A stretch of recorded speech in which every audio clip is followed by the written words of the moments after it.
വിജയദശമി ആയിട്ട് നമ്മൾ രാവിലെ തന്നെ അമ്പലത്തിലൊക്കെ പോയിട്ടാ കാശിക്കുട്ടനെ എഴുത്തിനിരുത്തലും ഇന്നുകുട്ടിക്ക് ആദ്യത്തെ ചോറൂണും ഇന്നാണേ. നമ്മൾ എല്ലാവരും എഴുത്തിനിരുത്തന് വെയിറ്റ് ചെയ്യുവാട്ടോ.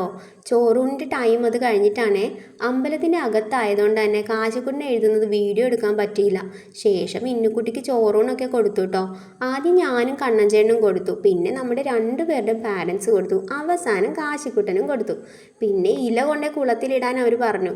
കണ്ണഞ്ചേട്ടൻ ഇല കൊണ്ടേ ഇടാൻ പോകുക കേട്ടോ. അത് കഴിഞ്ഞ് നമ്മൾ രണ്ടുപേരും കൂടി ഹരിശ്രീ കുറിക്കാനിരുന്നു.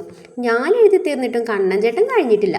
ഞാൻ വഴിപാട് വാങ്ങിക്കാൻ പോയ സമയം കാണിച്ചു കൂട്ടിയതാട്ടോ ഇതൊക്കെ. അമ്പലത്തിൽ രാവിലെ പ്രഭാത ഭക്ഷണമൊക്കെ ഉണ്ടായിരുന്നു കേട്ടോ. അതൊക്കെ കഴിച്ച് ഞങ്ങൾ വീട്ടിലേക്ക് പോകുവാണേ. വീടെത്തി ഡ്രസ്സൊക്കെ മാറി കാച്ചക്കുട്ടൻ്റെ കൂടെ ഇരുന്ന് അവൻ്റെ സ്നാക്സ് കഴിക്കുക കേട്ടോ ഞാൻ.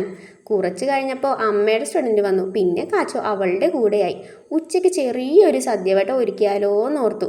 അങ്ങനെയാണെങ്കിൽ പിന്നെ കടയിൽ പോയി പാലഡാമിക്സ് വാങ്ങാമെന്നോർത്തു. കൂടെ ഇന്നൊരു പാമ്പേഴ്സും വാങ്ങണമായിരുന്നു. ശേഷം ഊണും പായസവും ഒക്കെ കുടിച്ച് മത്തടിച്ചിരിക്കുവാണേ. കുറച്ച് നേരം ലച്ചുക്കുട്ടിയുടെ കൂടെ സമയം സ്പെൻഡ് ചെയ്തു. അപ്പോൾ അത്രേ ഉള്ളൂ കേട്ടോ. Bye bye.